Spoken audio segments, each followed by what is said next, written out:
Megan Fox was on a different level back in the day. Oh, yeah, for sure.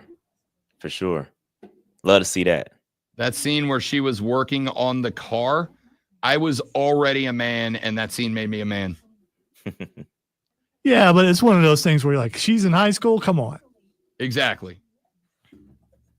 Although thinking back in the day, I mean, in my high school and probably in every high school, there was probably some girl there who looked like she's in her 20s and she's only like 17. Ashley Powell.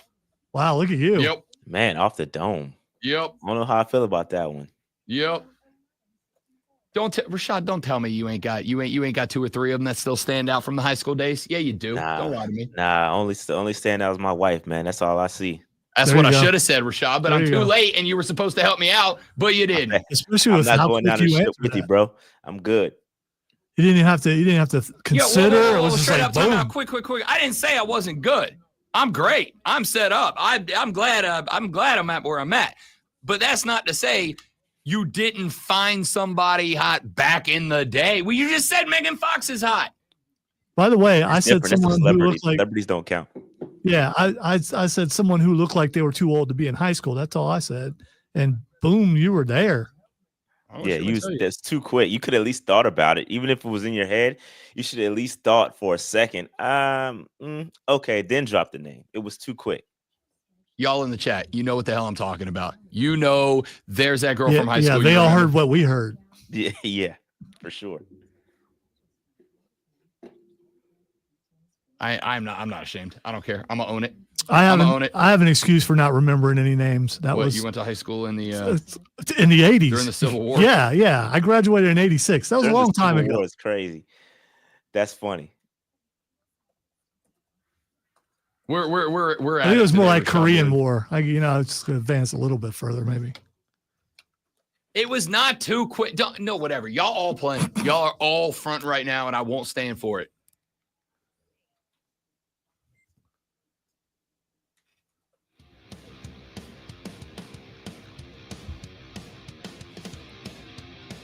The Rob Brown Show back on your radio. It's the Fan Upstate. Hey, really quick.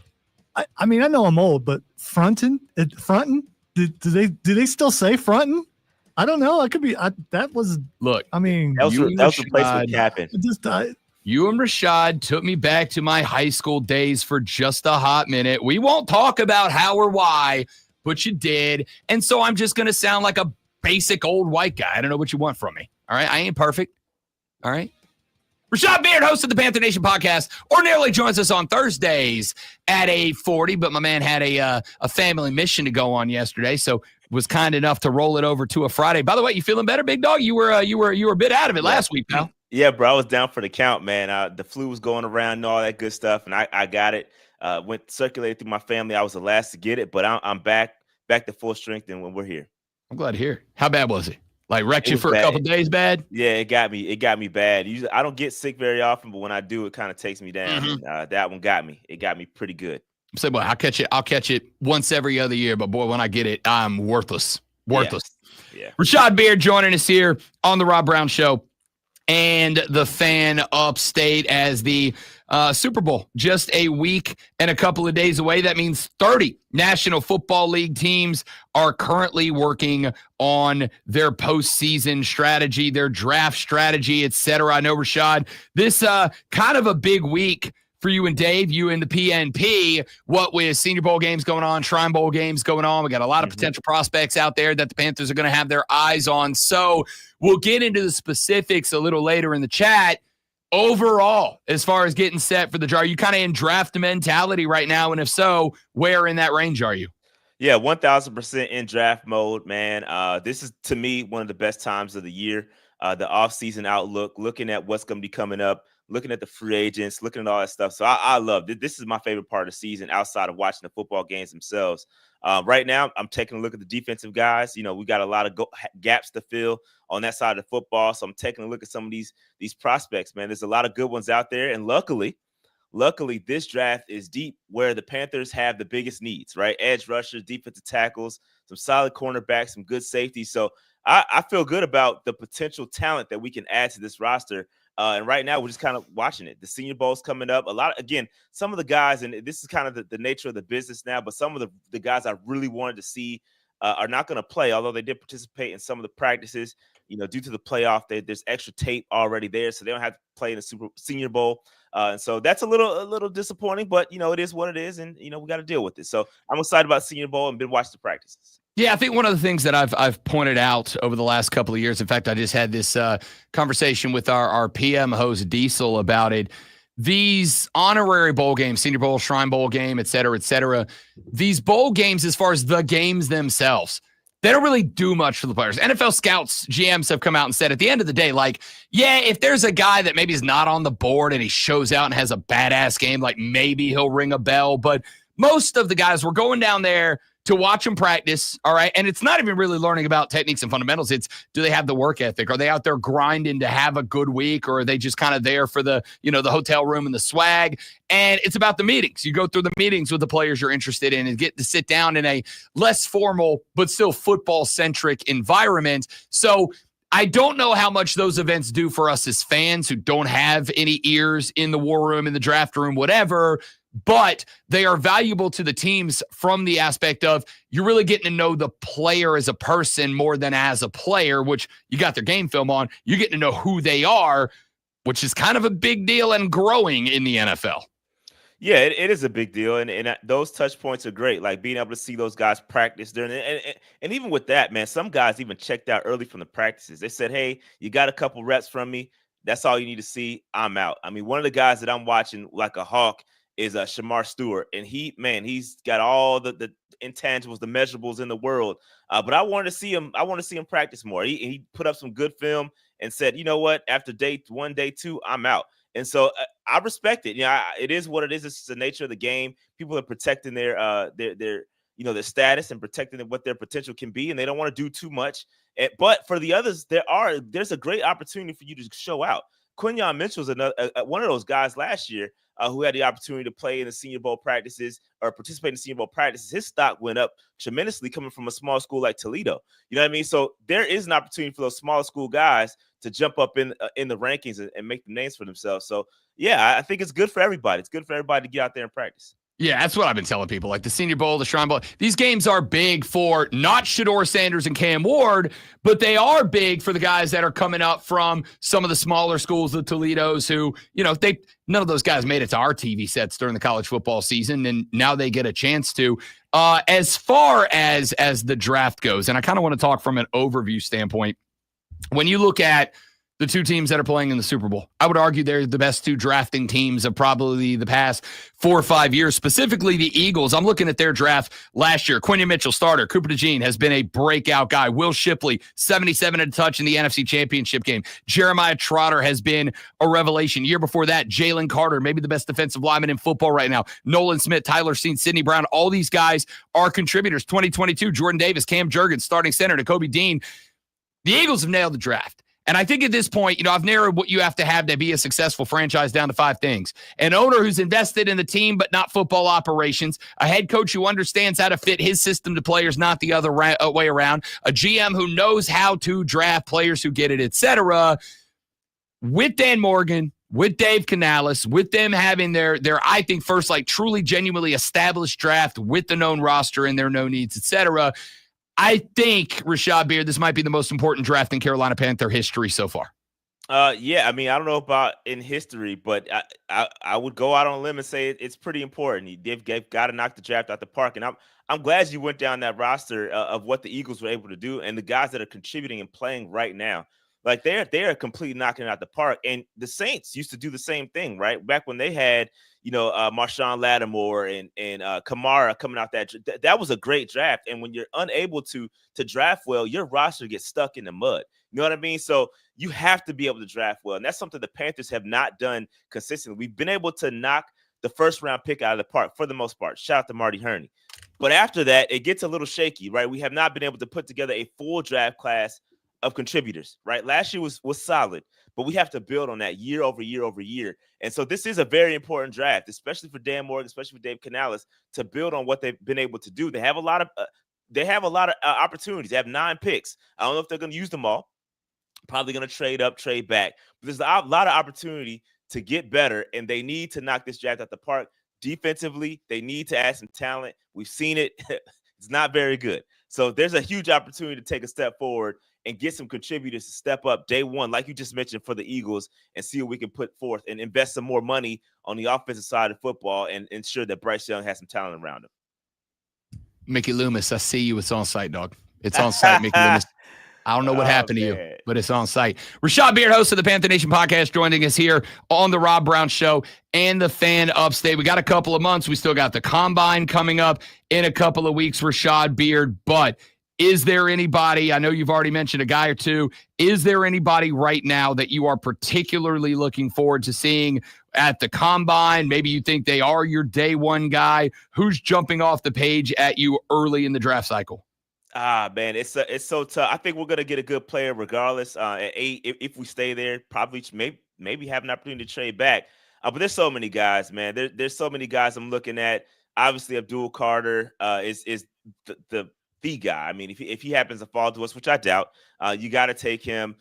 Tet, the wide receiver from Arizona, should be in play for me. If you swing and miss, and you can't bring in like a T. Higgins or a true wide receiver one, you got to consider bringing in Tet from Arizona. There's some good talent, man. Michael Williams, another. There's so many guys, bro.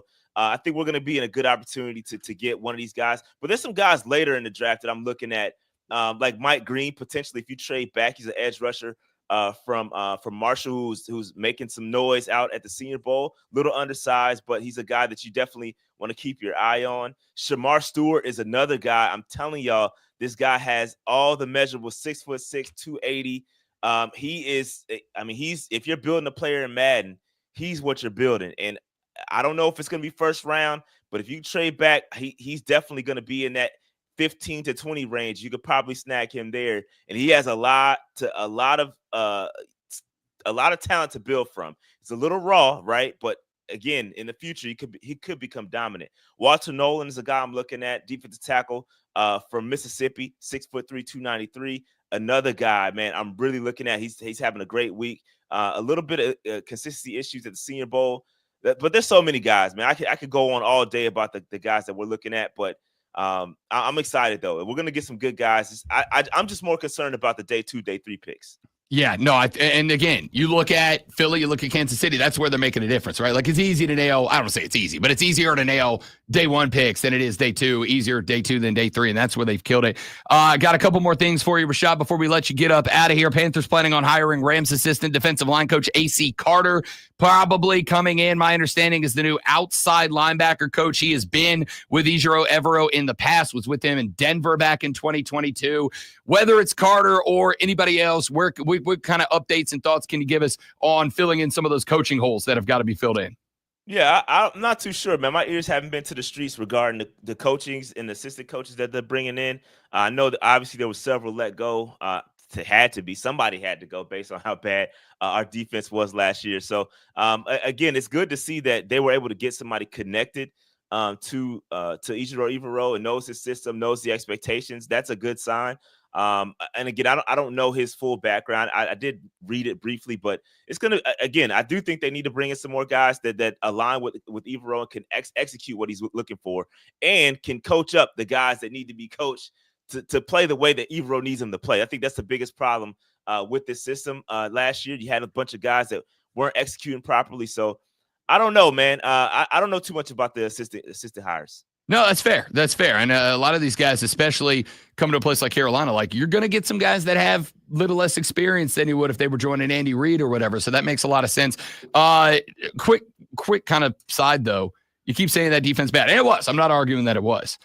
You give any leeway, any bend to the boys because of the amount of injuries and who the injuries were to, et cetera? Like, is there any grace for what happened this year? Yeah, for sure. A little grace. They get a little grace, but still it's historically bad. And they've got to do better. And again, you've got to build depth, and that goes back to Dan Morgan.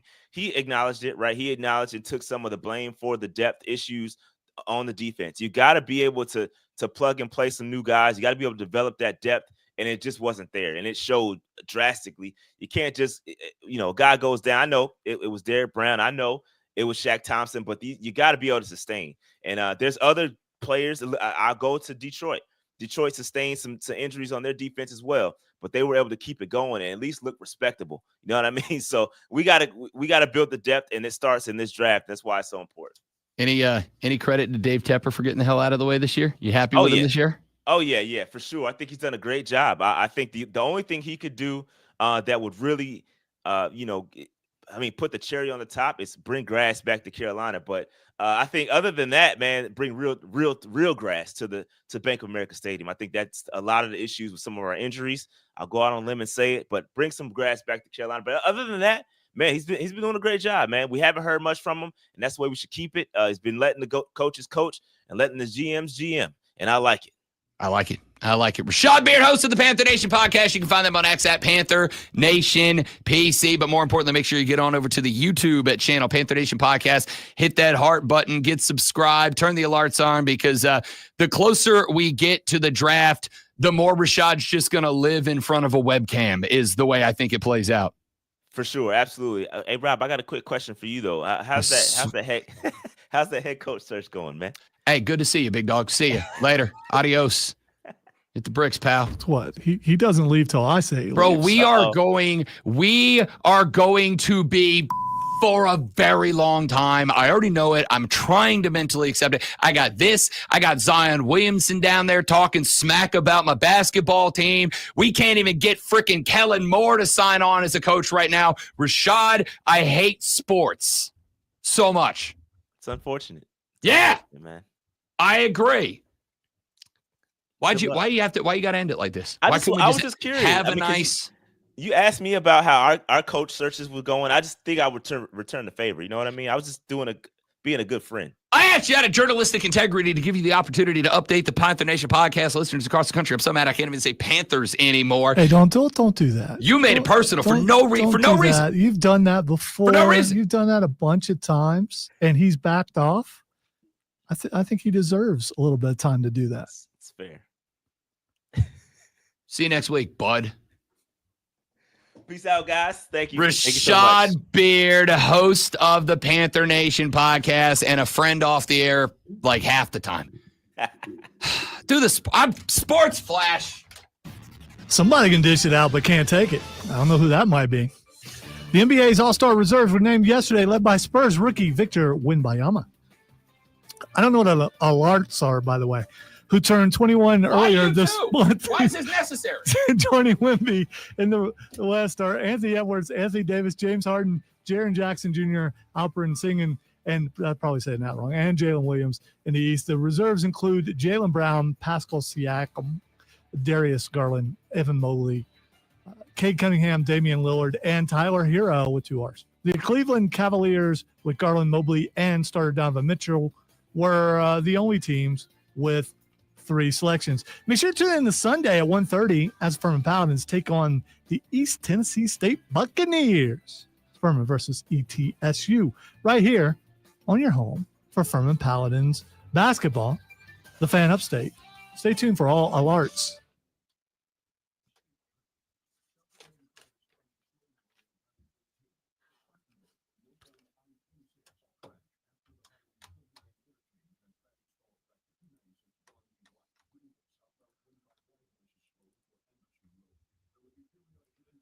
All those times when he leaves the room, what if he just quit? He didn't, but what if he did?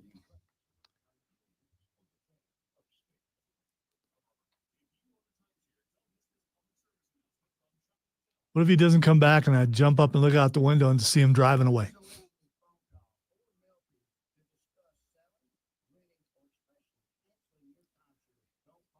That already happens quite frequently every day.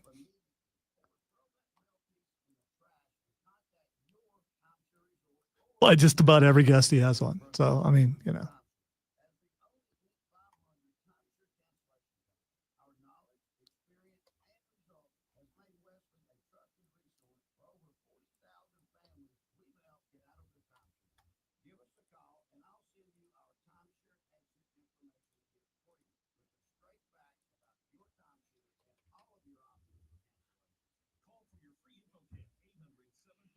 You better now? You good? You good? All right. People obviously concerned about you. So I mean, Obviously. yeah. I mean, Obviously. Sean just throwing grenades at me on the way out for no reason. We have network, James, that we can jump to if someone just quits. So I mean, there are. You ever had anybody just walk off the job? I've had to pull a plug on someone before. Told this story. I'm not going to do it again, but I've had it was their last day and he was going off on the air and I called the boss and said, hey, he's like, just turn him off.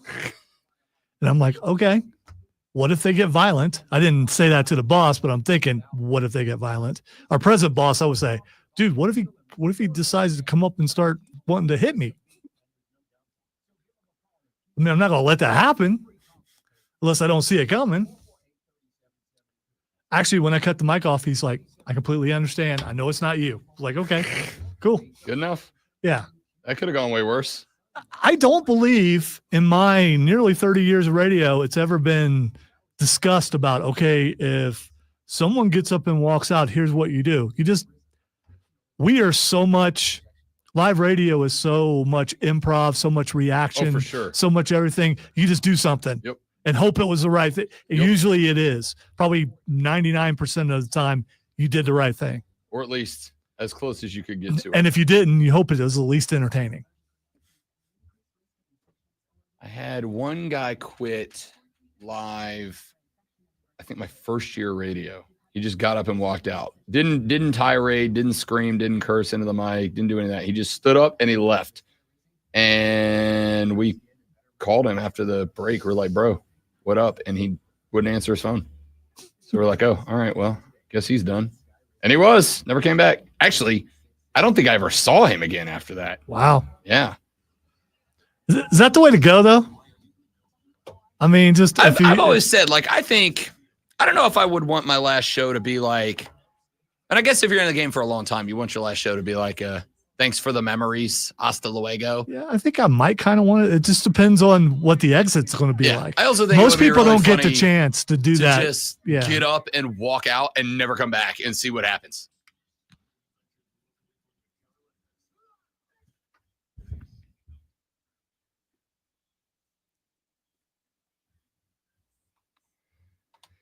Here we go. The final hour of the final day of the week starts now. Ladies and gentlemen, welcome back. It is the Rob Brown Show. It is the Fan Upstate. Great to have you. Rob and the great one Lonzo with you for another 60, the fourth quarter underway, just a week and a couple of days away from the Super Bowl down in my hometown of New Orleans, Louisiana, the Kansas City Chiefs, the Philadelphia Eagles. And obviously, next week is going to be primarily, not exclusively, but primarily Super Bowl talk, as it should be. Prop bets Monday, prop bets Tuesday, prop bets Wednesday. Yeah, you want to do it? We could do a little prop and lock it. We could do a little lock it in. All my bet segments had the word lock in it. I gotta be more creative. All right. Does your bet show on Saturdays? Is there locks in that too? There's supposed to be. Double D writes a segment into the rundown for that. But Cody and I don't follow it. No, they call them it's best bets. Best bets over there. Okay. Yep. All What's right. your best bets? And then we just don't do those. So there's no, this is a lock. You should do this thing. It's called something else. It's called your best bet. Yeah, we don't. I mean, we have gimmicks over on that show.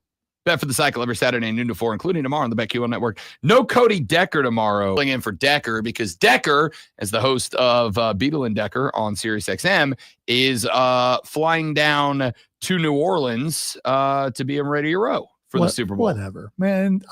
Have you ever been on Radio Row? Not at a Super Bowl. Okay, because I've been to Radio Row at a Super Bowl, but I've never been on Radio Row for a Super Bowl. Took the tour and walked around and. Yeah, I was covering the what was the I don't remember which Super Bowl it was. One of the ones in New Orleans in the 2010s, whatever year it was there.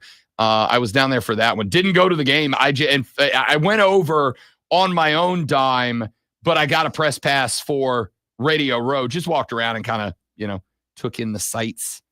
Nobody invited me on their show. I was real hurt. I was waiting for, Jim Rome to be like, oh, damn, there's Rob Brown. We got to get him on for a segment. Didn't happen. Shocking. Disappointing, to be honest. Let's see. A couple of texts. Buddha, but I'm not even going to say that word. The guy with the B in his name on the stream, whose name I'm not going to butcher, said, can y'all do a mock draft when y'all got time? Yeah, we do a mock draft annually. I will tell you this. Rashad does like 11 of them, and I respect the hustle. I will wait until we get a little bit closer to the draft, and then I will do one. I like to wait to find out. We'll wait to hear what draft scouts are saying. Reports are coming out. Guys who screwed interviews. And I'll give you a reason why. Apparently, guys who did what, the interviews? Flubbed. Okay. All right. I was like, what? So they gave bad interviews? Yeah, screwed up in the interview. Okay. All right. Yeah. I don't. Guys who screwed up interviews, guys who maybe had real bad workouts and looks. Okay. Leading up to, so a general manager was talking to a prospective player. Right. Okay. All right. Okay. Like down at the Senior Bowl. Again, like the Senior Bowl game itself doesn't really help any of the high-profile draft guys, right? It can certainly hurt them, though. Jalen Milroe likely saw his stock go down because of his performance in the Senior Bowl or around it so far. Jalen Milroe has apparently been having a very difficult time taking snaps from different centers. Like, it's taken him a while to get comfortable taking snaps from new guys. I saw some practice film yesterday. Jalen threw one of the ugliest picks I've ever seen. And again, it is practice. They are working with dudes that they have never worked with before, and most of them they'll never work with again. But Jalen Milroe showed up down there and has been the opposite of impressive. Jalen Milroe is one of these cats that is the definition of the Senior Bowl's not going to do a lot to help you, but it will do a lot to hurt you. He is kind of the poster child for that this year. Remember, we talked about Jake Butt a couple of years ago, who played in a meaningless bowl game for Michigan, was expected to be a first-round draft pick at tight end, was the tight end award winner that year, yada, yada, yada, and then tore his ACL in a meaningless bowl game and ended up being drafted, I think like 5th round, probably cost himself a couple dozen $1 million because of that. Playing in these games does more to hurt you than it does to help you if you are a first round quality type player. You're not going to go again. And this was kind of what I said to Diesel the other day when he's like, okay, why would Shador go to the Shrine game but not play in it, right? Why would he go and not play? Why would you not try to help yourself? And the answer is because when you are at the top, you can't go higher. That would be like scaling Mount Everest and then practicing mountain climbing when you're up there. You're kind of wasting your time. You've already done it the most that it can be done. There is no more up. You are the uppest that you can be. There's no point in practicing to go up more. You can't go up anymore. You're at the up point. Good jump when you're up there. Go up yes, but that's not climbing, is it? That's jumping. No, I mean just jump up. So you can go to the height of Mount Everest plus one good leap, and that's as high as you can go. There we go. There's no sense in getting up there and then like practicing scaling a mountain. You've scaled it. You're there. You're on top. You can't go up. Now, if I'm halfway up Everest, then it might be a good idea to work on my skills at crossing a chasm or whatever, because there's plenty of room to go up further. I got more to do to get up towards the top. But the guys that are at the top, all they can do is fall down. If you get up to the top of Mount Everest, as I'm going to continue this absolutely dumb but absolutely perfect analogy, if you get to the top of Mount Everest and you start practicing and goofing off up there, you know what you are doing? You are increasing the chances that what? That you fall off Mount Everest. And when you're on the top of the mountain and you fall off, you got a long way to go. It's a long way to the bottom if you want to rock and roll. Don't screw around up there. Once you're there, stop. You've made it. You can't go any higher. Get up there, enjoy, celebrate, post your selfie from the top of Mount Everest and move on.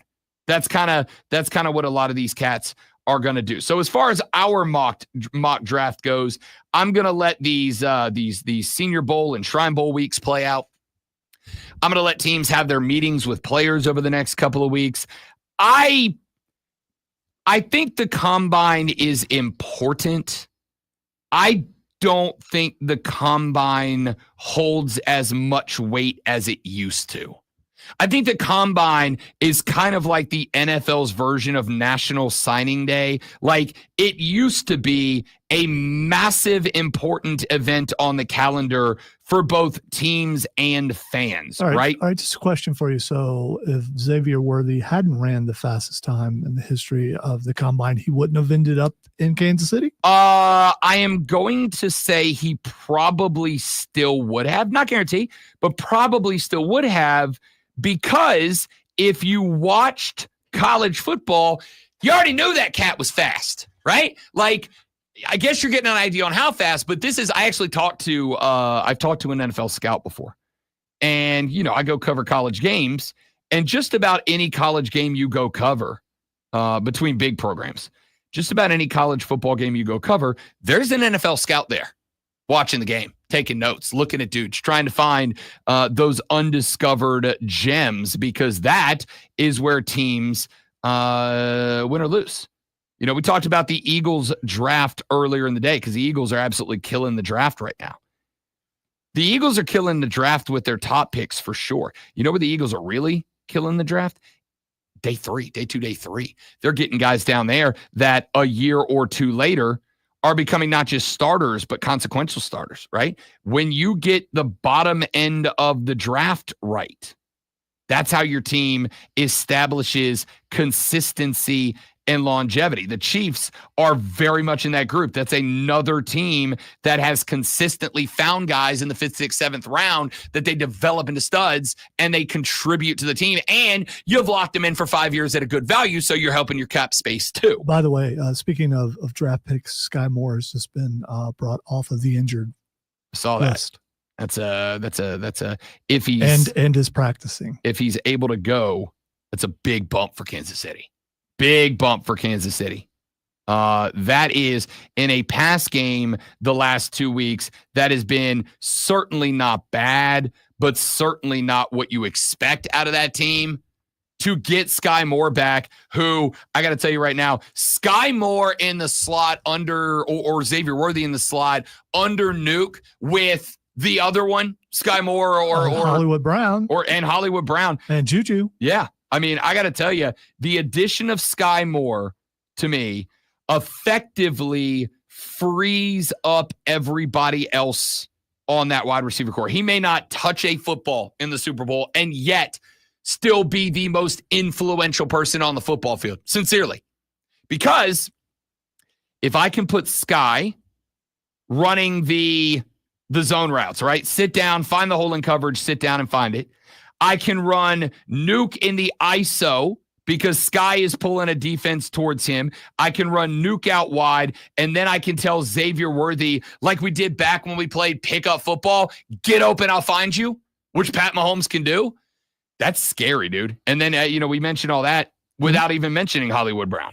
And also Jason Kelce. And also Travis Kelce. Yeah, because Jason would be if Jason's out there catching footballs, the Chiefs are in trouble. If Travis is out there catching footballs, you got a chance. All right, earlier on in the show when I said I was going to turn my mic off, I'm doing it now. Goodbye.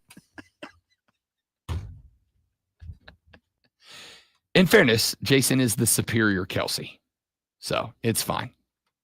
Oh, the hate and vitriol. It's not hate and vitriol. Bring it towards me for making such a mistake. How dare me? I don't care about that. I'm covering you. I love Jason. Oh, Kelce. no, I'm hurt that I made the mistake. No, you should be. That's for a Chiefs guy. That's bad. Well, however, I saw Travis in my head. And that's all that matters. I did say alerts earlier, so it happens. It happens to the best of us. That is a big pickup for Kansas City, though. If you're a Philly fan, you don't love to hear that. that's not ideal at all. To get a full compliment back, good luck, my dudes. Good luck. All right. We got a lot more I want to get to. Here's what we'll do. 844-326-3663.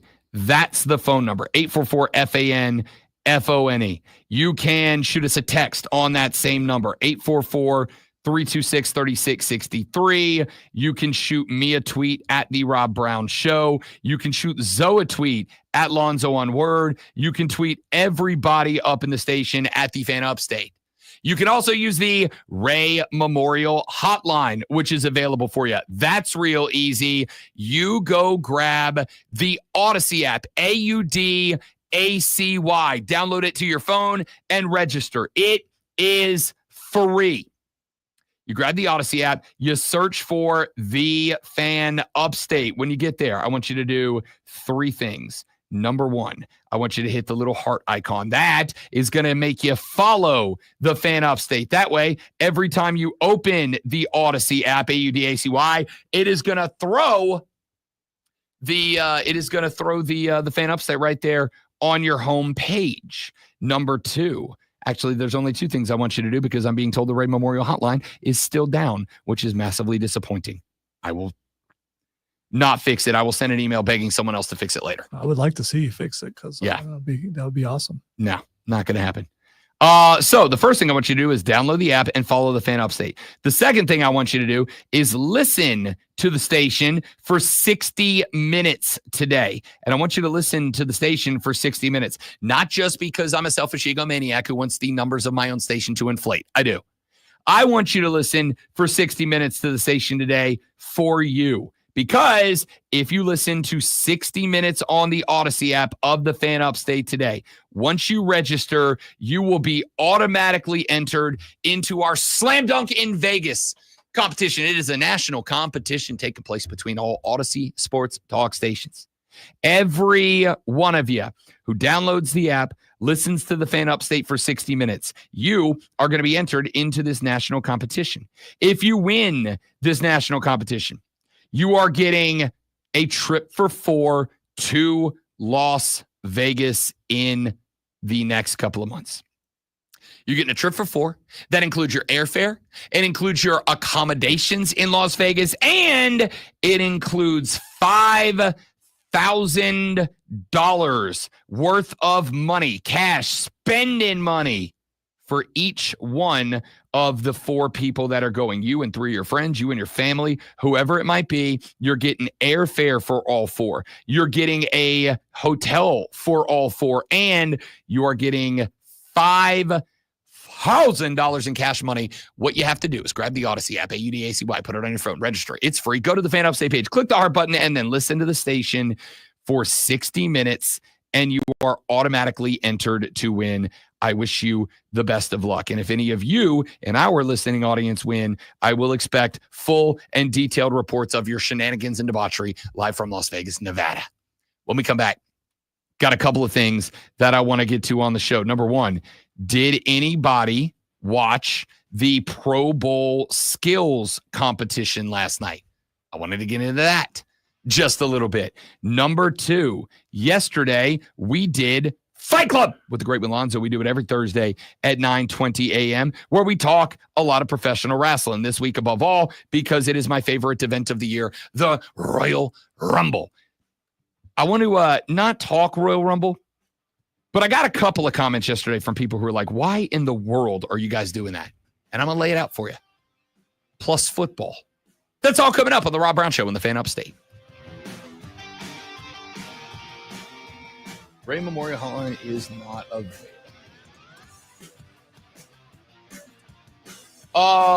Kane, as far as Jalen Milroe goes, I am lukewarm. I'm not ready to say the guy's going to be a failure. I'm also not ready to say that I think he's going to be a stud. I think he has all of the physical attributes necessary to be a great quarterback at the next level. I also think he has a lot of polish that he has needed. And the problem is that not every team is adept at providing the polish that a guy like a Jalen Milroe needs. Some guys need less polish. Jaden Daniels needed less polish. I think, honestly, Caleb Williams needed less polish. Jalen Milroe needs a lot of polish. That's my take. That's my thought. All right, step away for just a minute. Y'all stay right there.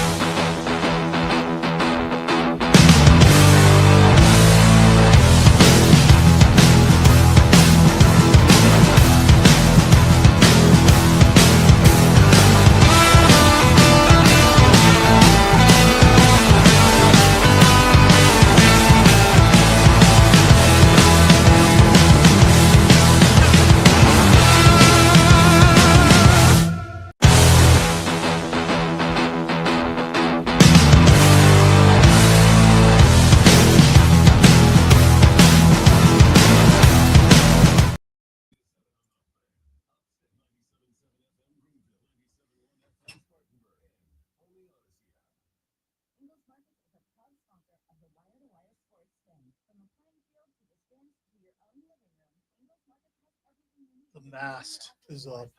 Oh, is it now? Yeah. So who's having problems? Mm.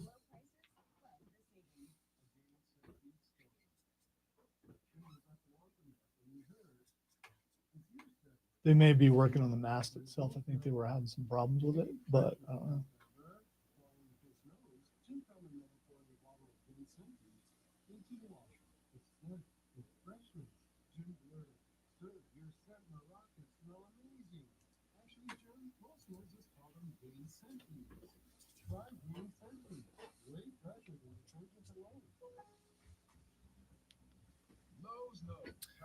Wouldn't touch a single quarterback in this draft in the first round that isn't Cam Ward or Jackson Dart. That's an interesting name. It's been showing up all over my feed about how well he has looked. Yeah. At Senior Bowl. Which is the biggest knock on Jackson Dart, obviously, is he the product of a Lane Kiffin system or is he good? And I'm going to tell you, I'm actually kind of conflicted on that. I got into it with a Saints fan on Reddit the other day who did a mock draft and had us taking Jackson Dart in the second round. And I'm like, I'm going to tell you straight up, if you're giving up on Spence already, I'm going to be real upset. A lot of Saints fans are. Why are you always fighting on Reddit? Because it's fun. Because I like fighting people. It's my thing. Spencer Rattler had a couple of games to start. In 0 starts, did Spencer Rattler have more than 3 of the starting offensive linemen from week number 1? In, I think, 1 start, did he have all of the starting wide receivers from week 1? That man was working with a not great group of talent. He was working with a practice squad. I'm not over Spencer Rattler as a possible future QB. And there's talk of the Saints potentially trying to trade Derek Carr because that would take like $20 some odd million off the cap if they can get somebody to take over the contract. Which at this point, honestly, you might as well do. We're not competing next year. You might as well start working on the cap situation now. But I would say Cam Ward. I'm also not sold on Shedeur Sanders entirely, to be honest with you. I have the same criticism about Shedeur that I have about Jackson Dart. Was he the beneficiary of being in a very friendly coaching system under his pops? Anybody watch any of the Pro Bowls skill competitions last night? Zoe, you get into it at all? I was not home. And then when I got home, I didn't realize it was Thursday. I was looking forward to watching it on Thursday, but it was actually Thursday, and I thought it was Wednesday. So turns out it wasn't. It was not. It was Thursday the whole time. Who knew?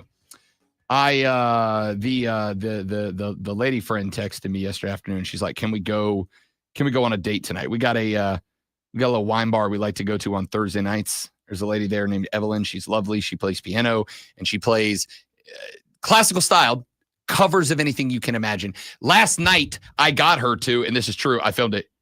Last night I got her to play a Creed montage, 3 Creed songs on piano, all done classical style. It was incredible. She also played the Jurassic Park theme song, the theme song to the show The Office, and Eye to Eye by Powerline from a Goofy movie. Pretty spectacular night.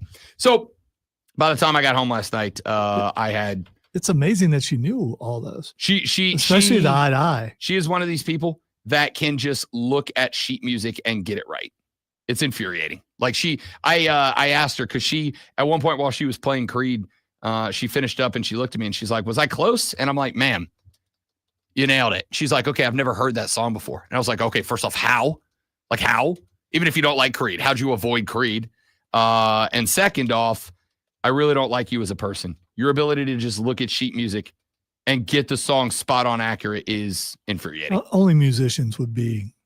I mean, so you are amazed and infuriated yes, at the same time. That is correct.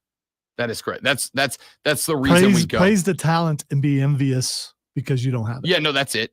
That's it. 100% gave the props. More importantly, put money in the tip jar. Tip your local musicians, please. Anyway, by the time that I got home, I didn't forget that it was Thursday. I just forgot that it was on. So I didn't watch it. I did watch some of the recaps this morning, some of the sports shows. I just saw what Joe Burrow did. Yeah. That's pretty amazing. Yeah. These dudes are good. That is something that I absolutely had every intention of watching.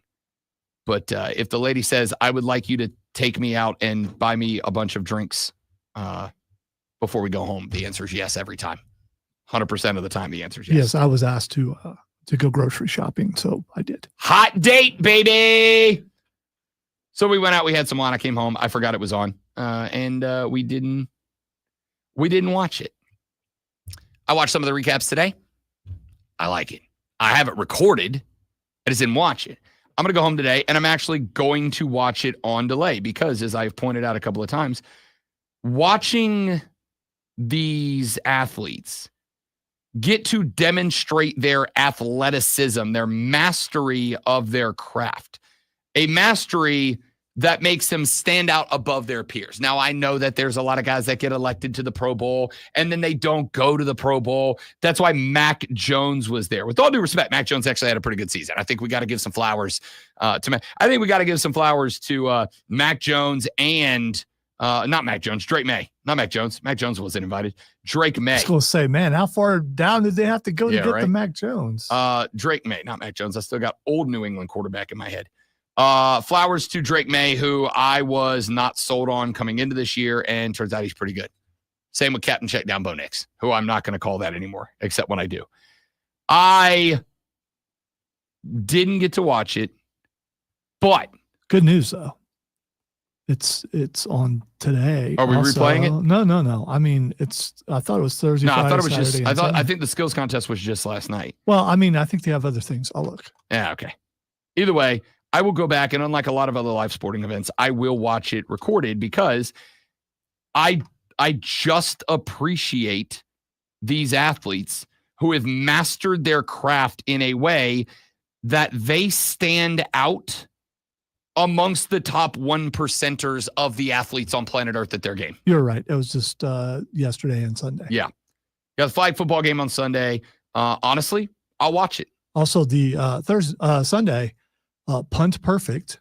A total of 4 players will attempt to place as many punts as possible into a set of buckets placed in the end zone. I know one kicker probably won't be involved in that. The great football race, a relay race consisting of 5 different challenges involving a total of 6 players. See, this is what I thought they were doing last night. Yeah. And tug of war, which is always fun to watch. And then the flag football game. Yeah. And I'll watch all that. I love it. I think sometimes in the land of sports, I think sometimes, and we talked about this earlier in the week, I'll bring it back up just for this conversation. I think sometimes that, especially those of us who watch a lot of sports, we kind of get to a point where we almost lose appreciation for how talented these guys are, for how freaky athletic these guys are. I think we lose appreciation when they are doing it week after week on our television screens. And on top of that, when they are doing it against other guys who are also the best on planet Earth at this thing, because of the relativity of the situation, I think we kind of lose in appreciation for what these human beings are capable of, and the amount of effort that they put in order to not just become masters of their craft, which they obviously are, but to put themselves in the best possible situation to take advantage of those natural talents. Because again, if you sit at home on your couch playing video games and eating Popeye's biscuits all the time and you let yourself become a fatty like me, you might have all the talent in the world. You and Zion. Me? Yes, that's who I was referencing vaguely. Okay. All right. I was just thinking about this. So these are, how you hang out with your guys on the weekend and you guys just go do something sporty and just have fun, like playing basketball or something like that. That's all these guys are doing. Yeah. I mean, they're hanging out with their friends and just goofing off and having a good time, and we get to watch it. Yeah, exactly. I will tell you right now, on the list of favorite things to do for Rob Brown, hit the bar, hit the golf course, hit the court with the boys, and just cut it up is way up at the top, right? It's like, hang with my wife, distant third, hang with the boys. And that's the list of things I like to do. These guys are getting a free vacation. They get to hang with their fam, but then they get to go off and goof off with the boys. And oh, by the way, see, when I go out and goof off with the boys and play a little golf, very few of my friends are like in shape or talented. That part was mean. And so when we go hang out, we just end up looking like goofballs. These dudes are all obviously freak professional athletes and very talented at what they do. And so the getting to watch them take advantage of their talents, but in a way that a $700 billion paycheck isn't on the line. They just get to goof off and have some fun. Like it just feels like a cool little mix, right? It just feels like kind of a cool little mix of getting to watch them enjoy themselves, but also we get to have to me anyway, kind of renewed appreciation for just how outlandish their existence is. People like DK Metcalf shouldn't exist. That guy's a freak of nature, right? Like, that's the type of dude that if you ever came across him in public, you'd be like, no, that's CGI, right? You're a CGI person. You're not real, but they are. And I think, again, because they play other guys in that same mold, we lose it. We get an opportunity with these Pro Bowl events, I think, to get a renewed sense of appreciation. You ever watched like a movie that you used to love, but then you don't watch it for a very long time, and then you watch it again and you have a renewed sense of appreciation for it, or a song that maybe you haven't heard for a very long time, and then that song comes on and you hear it, a song that used to have a lot of meaning for you, and then you just you wore the vinyl off the record, or you played the CD so many times and it's all scratched up, or you downloaded it to Spotify and you played it so many times that when your Spotify Wrapped came up, it was like, yo, bro, maybe take a break from this, and then you don't listen to it for a while, and then a while later you come back to it and you listen to it and you remember what it was about that song that hooked you so much, that made you fall in love with it. That is the Pro Bowl to me. I get the opportunity to put a fresh set of eyeballs on something that I genuinely love. And because of that, it kind of, for me anyway, annually, it renews it renews why I appreciate this game as much as I do. It reminds me why I appreciate the people who play it as much as I do. And it's just great. All right. When we come back here in a minute, last segment of the show.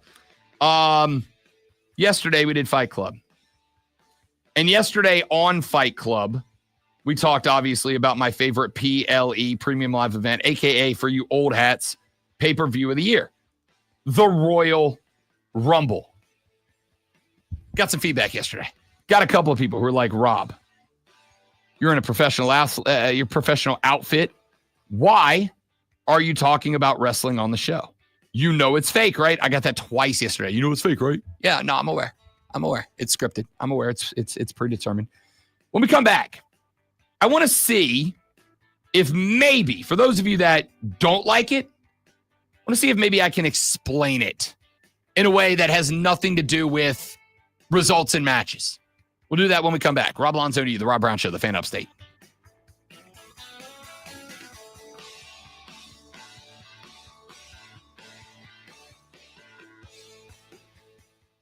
Did you see Stephanie McMahon on McAfee yesterday? I did. I watched about 15 minutes of it. It was a good interview. Yeah.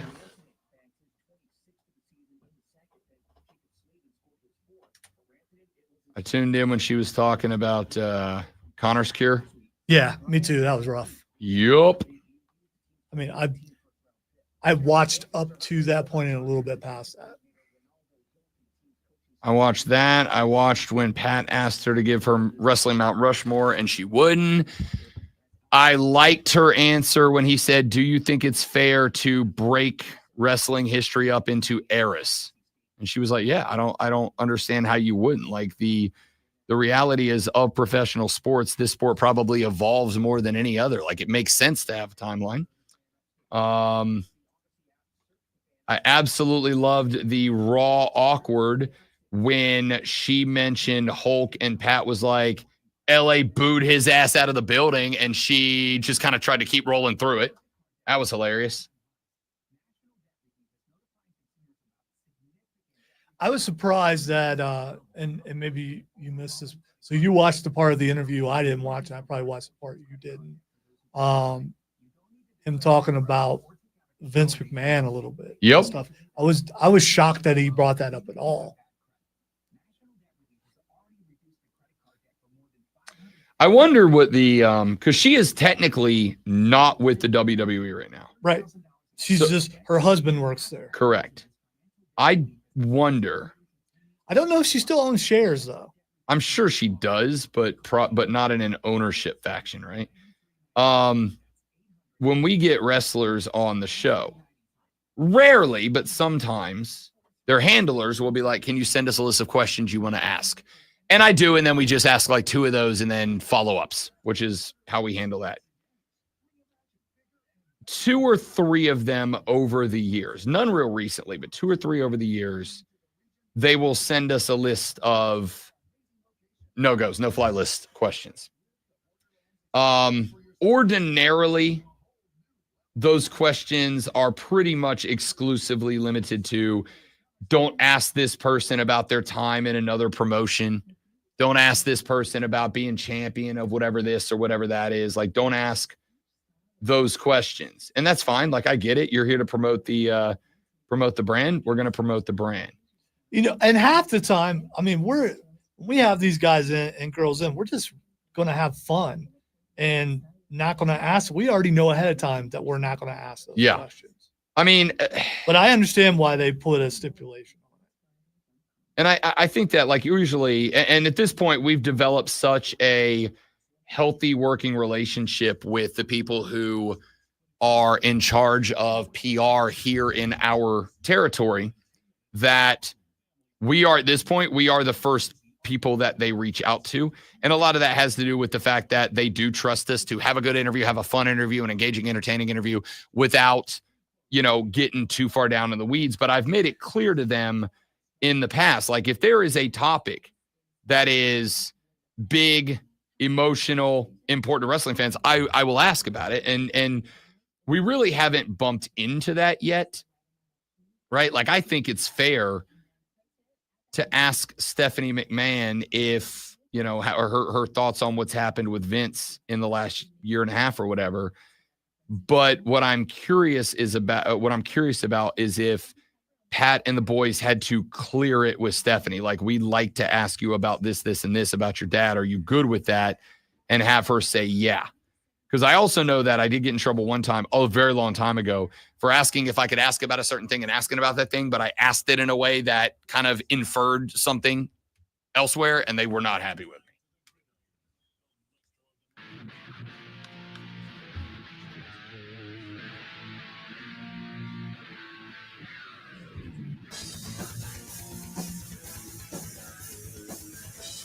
The Rob Brown Show back on your radio. It's the Fan Upstate. Rob and the great one, Lonzo, with you, wrapping up the broadcast. Got a little over 10 minutes left to go. If you want in on any of the topics that we have covered so far today, this agreement between ESPN and the ACC, ESPN picking up the option on the ACC's grant of rights. ESPN will air ACC athletic competition through the year 2036. Not a surprise. What is most interesting about this development is the fact that apparently the ACC is now engaged in conversations to create the revenue distribution model that Clemson and Florida State asked for before they filed their individual lawsuits against the ACC. Effectively, the ACC is saying we are going to look at the money that is brought into the conference. We're going to look at the schools that bring in that money, and we will divvy up conference payouts based on that. That's what Florida State and Clemson asked for. It looks like they are going to get what they asked for. If that is the case, the next question is, will they or won't they drop their lawsuits against the conference? If they do, the ACC has the opportunity to, not that they will, has the opportunity to potentially compete with the Big 12 to become the EEC, the Everybody Else Conference, or perhaps down the line, join the Big 12 as a joint major conference. We'll find out. But Clemson, Florida State effectively getting what they are getting, or getting what they wanted to get. Now they get to decide, do we still want to go through with this lawsuit that would put us on the wrong side of a conference that is, as mentioned, giving us what we wanted at this point. And I think that's going to be something that is going to be very interesting to watch develop. John Blau with the Post and Courier covers Clemson athletics. He will join us on Monday morning, that at 8:40 a.m. He has been following this story for its duration, effectively back to the lawsuits filed by Clemson and Florida State. We will get his thoughts on this development coming up on Monday morning at 8:40.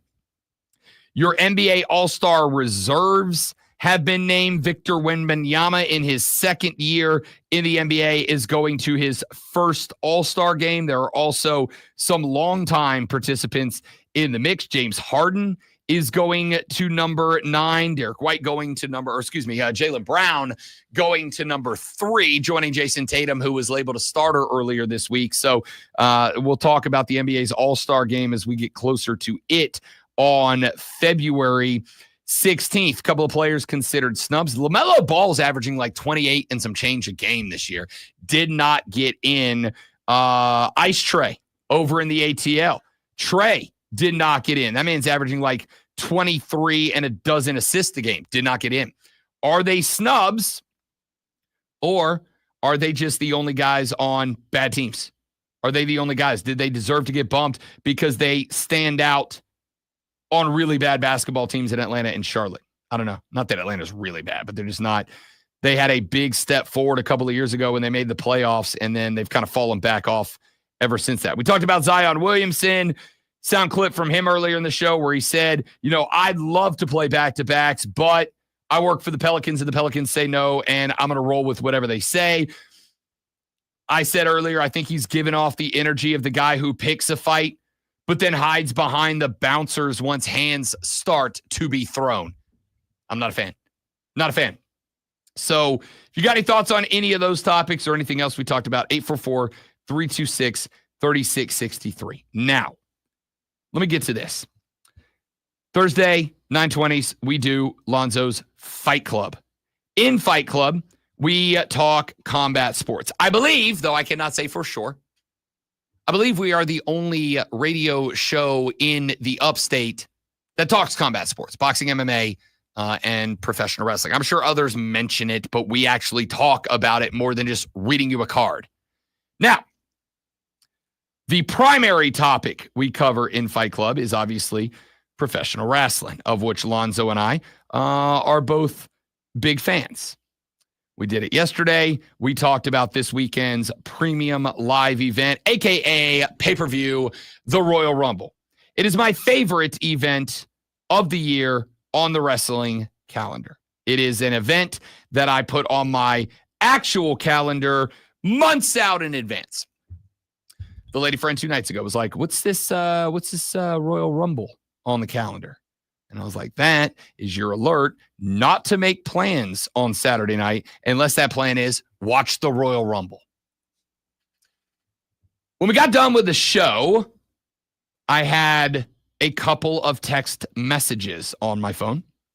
One of those text messages said, honestly, what is your feedback from your audience about professional wrestling on the radio?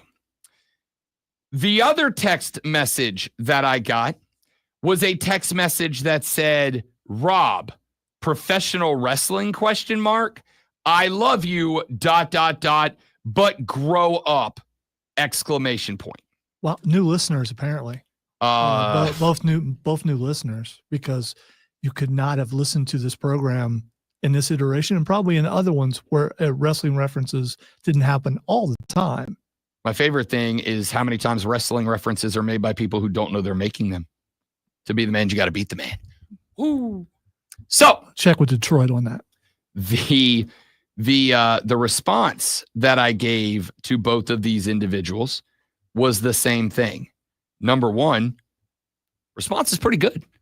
Text line usually, we had, I think if I recall correctly, we had something like within just within Fight Club itself. I didn't check I shut the text line down after Fight Club, but just within the text line, we had something like 23 people giving me their predictions for Royal Rumble winners. Okay. It's pretty good because as you can tell, and this is the other part of the answer that I told people, as you can tell, Lonzo, I don't know off the top of your head. Do you know how much is Netflix paying WWE to own the rights to Monday Night Raw? Isn't it $1 gazillion? Well, it was like 4.5 billion or something like that. That's just that would mean you don't pay that much money for something that doesn't make money. I'm just that's what I believe. WWE sold the broadcasting rights to Monday Night Raw to Netflix for north of multi-billions of dollars. TKO, which is an investment firm and sports organization. It is the same organization that owns the UFC. Stepped in and bought WWE outright as a company a couple of years ago. Also paid multi-billions of dollars in order to acquire that intellectual property.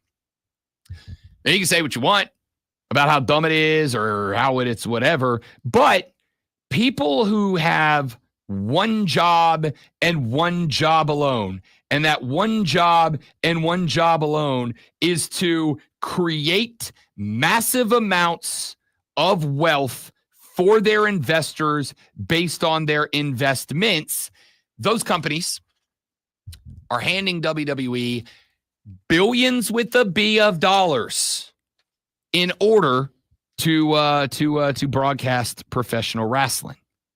If you go look at the popularity of podcast charts, you can do it for Audacy, you can do it on Spotify, Apple iTunes, whatever. You will rarely have to scroll down outside of the first page of results before you will see your first exclusively wrestling podcast pop up. Podcasts like Busted Open show up all the time. Why, oh why, do we talk about it? Why do people love it so much? Why are companies shelling out billions with a B of dollars in order to tie their name to professional wrestling? I have an answer. I don't know about you guys. There is nothing I love more than feeling emotion. Really, honestly, feeling emotion. I love a heightened sense of emotion. I love to be loved. I love to be excited. I love to be happy, overjoyed, enthusiastic. I love to feel things. To me, being able to not just have, but to feel that emotion, to be able to recognize it and to participate in it is the most human thing you can do. Sadness, happiness, joy, pain, grief, excitement, terror, whatever. Being able to understand and live in that emotion is the most important thing you can do. And I, for my dollar, have not to this day found very many things that compete with professional wrestling in its ability to make me feel things. I know it's scripted. So are movies. So are TV shows. Songs are written ordinarily about fake things. Of course it's fake. I know that. But much like I do when I choose to watch a movie, much like I do when I choose to watch TV, much like I do when I listen to a song, I elect to suspend my disbelief and allow these characters to tell me a story. I do it with James Bond and Indiana Jones movies. I do it with wrestling. And when there are wrestling stories taking place, they make me feel things. When Big E got jumped by the New Day and kicked out of the ring, I was truly devastated. I'm still mad about that. Yep. And a lot of people are. When Edge made his return in the Royal Rumble a handful of years ago, elation like I hadn't felt in a very long time. When Rhea Ripley walks down the ramp, I'll just simply leave it as I feel things. Okay? I love feeling things. Being able to recognize and live in an emotion is the most important thing of all. And wrestling is made to allow you to experience every single human emotion. And it's all bundled up into a 3-hour package. It's incredible. You watch movies to feel things. Dread, horror, comedy, whatever.